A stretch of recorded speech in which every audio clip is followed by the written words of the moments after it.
Hola mis alumnos, soy la señora Hurley y hoy vamos a hablar de los adjetivos. We're going to talk about adjectives. ¿Qué tipos de adjetivos? What kind of adjectives? Vamos a hablar de los adjetivos descriptivos, descriptive adjectives. So when do we use descriptive adjectives? We use them when we are describing a person, a place, or a thing. So we use them to describe nouns, and we also use the verb ser, to be, when we are describing and using adjectives, descriptive adjectives. But for right now, today's lesson is part 1 on descriptive adjectives. And the first part that we are going to talk about is just identifying the adjectives and knowing what each adjective means. Okay? Vámonos. Okay, entonces, los adjetivos. I'm going to give you an adjective, and I'm going to show you that if a descriptive adjective ends in an O, then it also has a counterpart that ends in an A. For example, in your vocabulary, you will see a word, a descriptive adjective, un adjetivo like alto, and immediately after it, you'll see a parentheses, an A, and the end of parentheses. So this means that alto also exists as alta. But instead of Senora Hurley writing it like this, alto y alta, I have put an A at the end in parentheses so that you know that this adjective exists in the feminine form too. So alto y alta. ¿Qué significa alto o alta? Sí, significa tall. ¿Cuál es el opuesto? El opuesto, the opposite. ¿Cuál es el opuesto de alto? What is the opposite of alto? Sí, bajo. Bajo o baja. Okay, so we have tall and we have short. Some of you might be asking, Senor Hurley, but I have seen the word bajo before. I've seen it as Baja Fresh. And Baja Fresh is the name of a place, a restaurant, or like a takeout place. And you wonder, well, does this mean short fresh? That doesn't make sense. So let me explain the word bajo and baja. So alto means tall and bajo means short. But here is what happened in the past. So here's Mexico, and then we have the rest of Mexico, and we have the US. So before, California, Arizona, New Mexico, all those states were actually part of Mexico. So I think you all know this. So this state right here, which is California, went all the way down like that. And all of this was part of Mexico, and it was known as the state California. So what happened was when some of these Mexican states were sold off to the US, then this became Alta California, and this part below the American border in Mexico became Baja California. Okay, so what do alta and baja mean in this case? Alto means upper, alta means upper, and baja means lower. So this became known as Baja California. And if you go to this part of Mexico, the license plates say Baja California because it still remains California, but it's known as Baja California. And the alta was removed just to become California. So this is California and this is Baja California.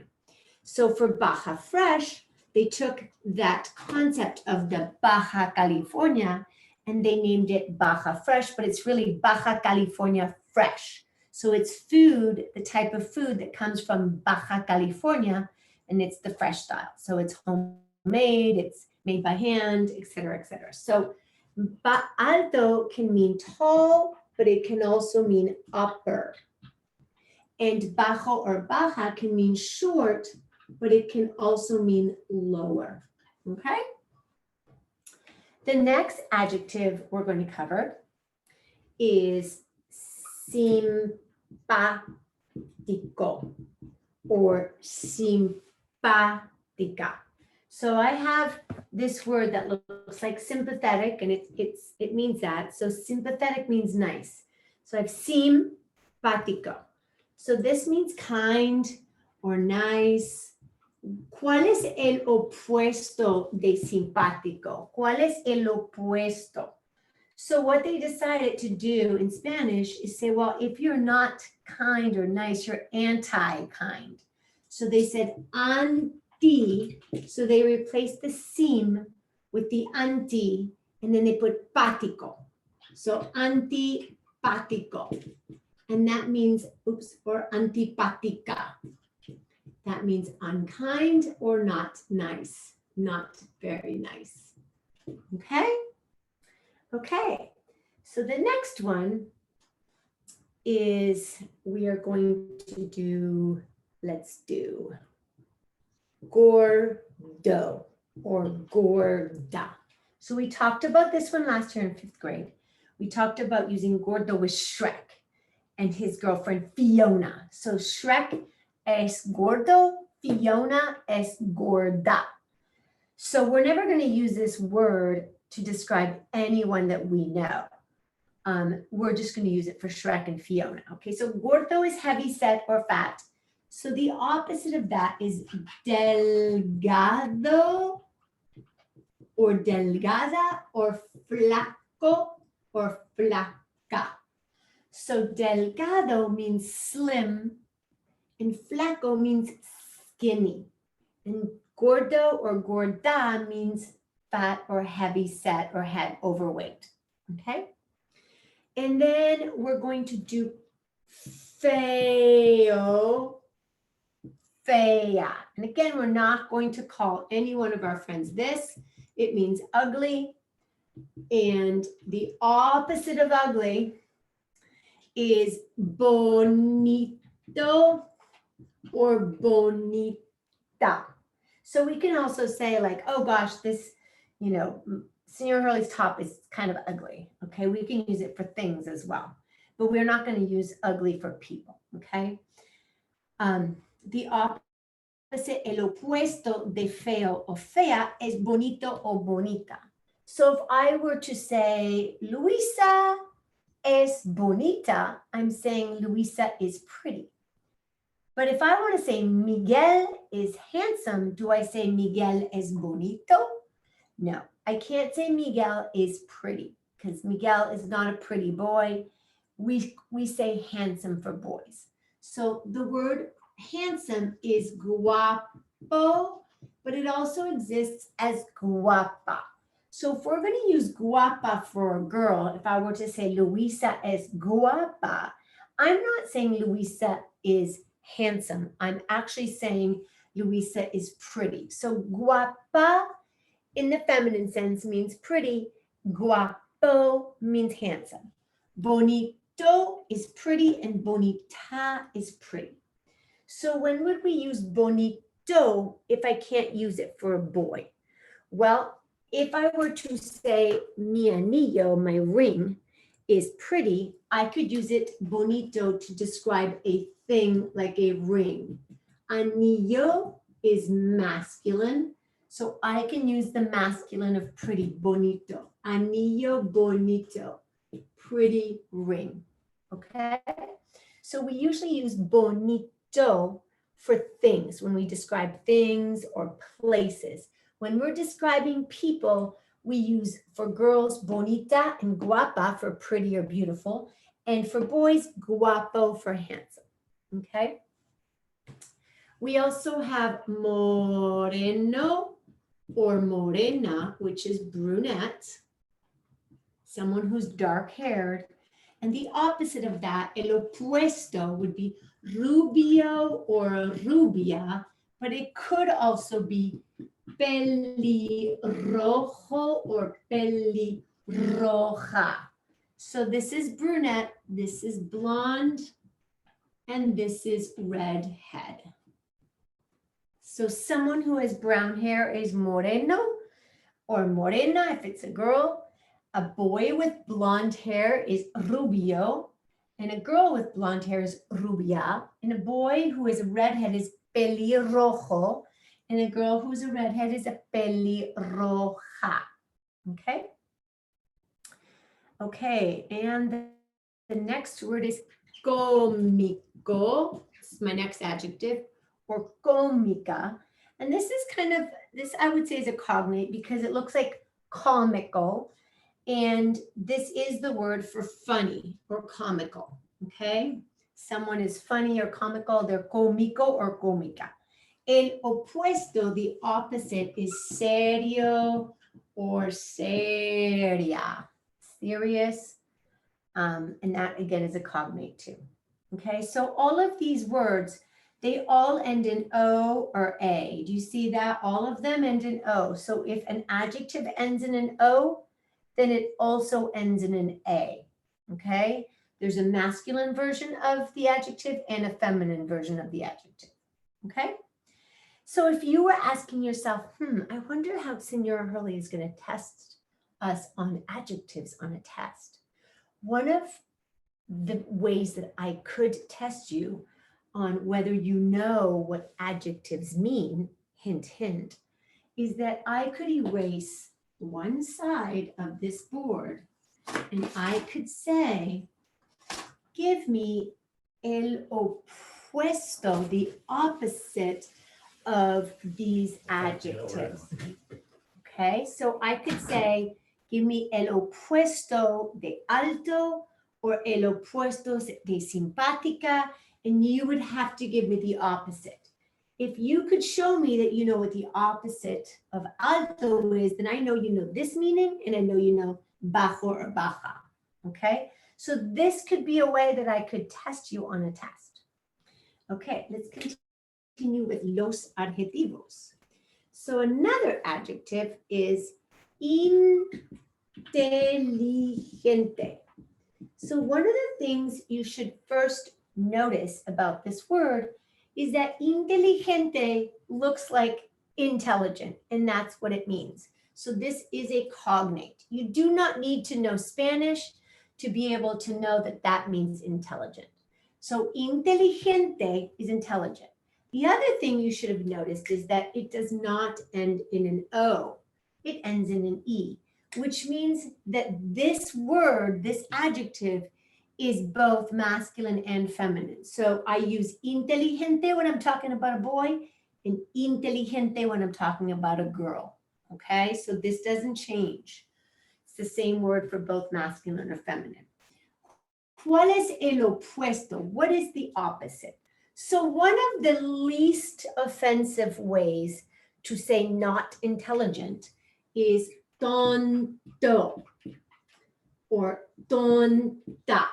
So tonto means foolish or silly, someone who doesn't think very, doesn't always think correctly and is silly, acts silly or acts foolish or makes foolish decisions or silly decisions.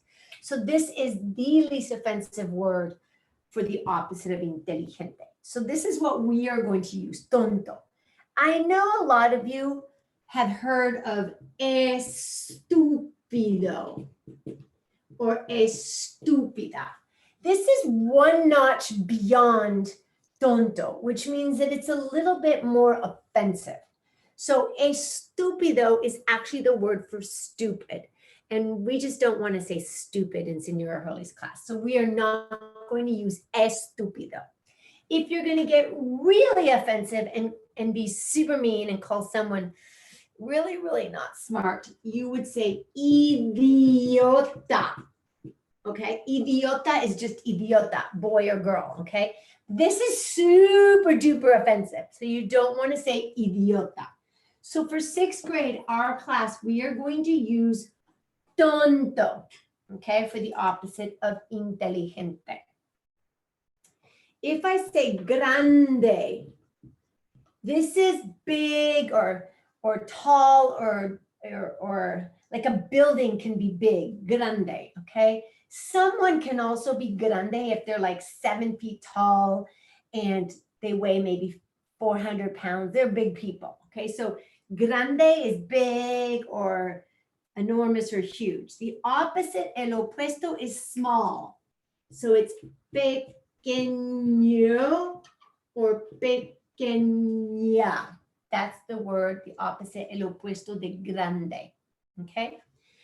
If I say, and again, notice that it ends in an E. So I say, I can say el edificio, the building, es grande, or I can say la puerta, the door, es grande. Okay, bueno and buena. This means good. This does not mean well. When I say, ¿Cómo estás? And you say, bien, that is not good. That is well. You're saying, I am well. And bien is describing how you are. It's describing the verb. So bien is an adverb. Bueno is an adjective because this is how you describe a noun. So if I say the soup is good, soup is a noun. So la sopa es, and because sopa is feminine, then this is going to be buena. La sopa es buena, good. I don't say la sopa es bien because I'm not describing the verb is, okay? So bien is an adverb. It is not used as an adjective. Bueno is the adjective for good. And malo or mala es el opuesto, the opposite of bueno. So that's bad, okay? Another one is joven, young. And old is viejo or vieja. Please notice that joven ends in an N. So when I'm describing a girl, I would say Luisa es joven. And joven is used for a feminine word. If I say Miguel es joven, it's the same. So joven doesn't change because it doesn't end in an O or an A. So joven means young. Joven means young. And one of the things about the Latin culture is that even if you're 80 years old, if you are youthful, then they call you joven. Viejo or vieja is really reserved for people who are like probably in their 90s or maybe late 80s, and they're old, like they're really old. They act old, they move in an old way. Like joven is when you're young, spirited, and young feeling, and you look young. So viejo, vieja is old, joven is young, okay? We have other adjectives that we have. We have interesante, interesante. We also have mucho or mucha, and we also have mismo or misma. So interesante is a cognate, interesting. Mucho or mucha is a lot. Be very careful not to use muy for a lot, because muy means very. And again, muy is an adverb. It usually describes a verb. Mucho means a lot, and it is the adjective. It means a lot, okay? Mismo is the same. So this means same, okay? I go to the same school. I say la misma escuela. I go to the same school as la misma escuela, the same school, okay? So misma means same, okay? So these are the adjectives. What do I want you to be able to do with the adjectives? For this lesson, I just want you to be able to identify what they are and know their meaning in English and Spanish. I want you to know how to say them: inteligente, grande, bueno, buena, joven, interesante, mucho, mismo, misma. I also want you to know el opuesto, the opposite of each one. So these are on your chapter 1B vocabulary list on the right-hand side. And so for this lesson, number 1 on adjectives, adjetivos, I just want you to know what each one means. I want you to be able to spell them and say them and know their opposites, el opuesto. Okay? Okay, mis alumnos, happy studying.